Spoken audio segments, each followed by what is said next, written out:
अत्यंत महत्वाच्या दुर्गम भागामध्ये जिथं आदिवासी मुलांना जेवण नाही, कपडे नाही, शिक्षणाची अवस्था वाईटच होती, अशा क्षेत्रामध्ये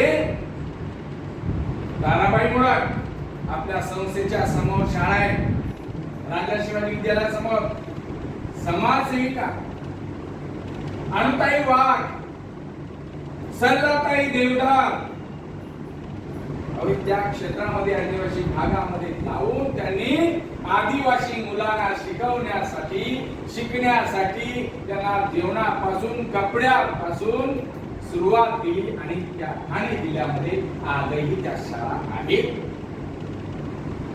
आणि हेच फार महत्वाचं आहे स्त्री सक्षमीकरणामध्ये.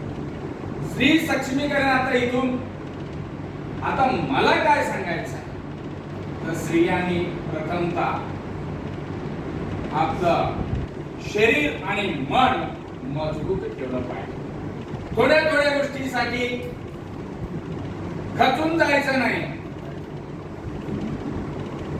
शरीर 2 हात करता आले पाहिजे, थोडं शरीर आपलं आपण व्यवस्थित ठेवणं गरजेचं आहे. कारण आता काळ बदलतो आहे आणि काळाबरोबर आपणही बदललं पाहिजे.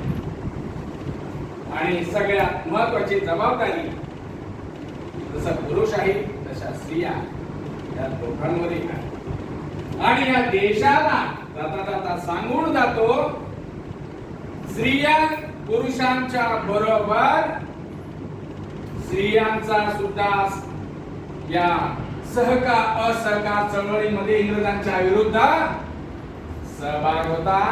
म्हणून भारत देश 15 ऑगस्ट 1947 रोजी इंग्रजांच्या गुलामगिरीतून मुक्त झाला. एवढं बोलून मी माझे 2 शब्द संपवतो. जय हिंद, जय महाराष्ट्र.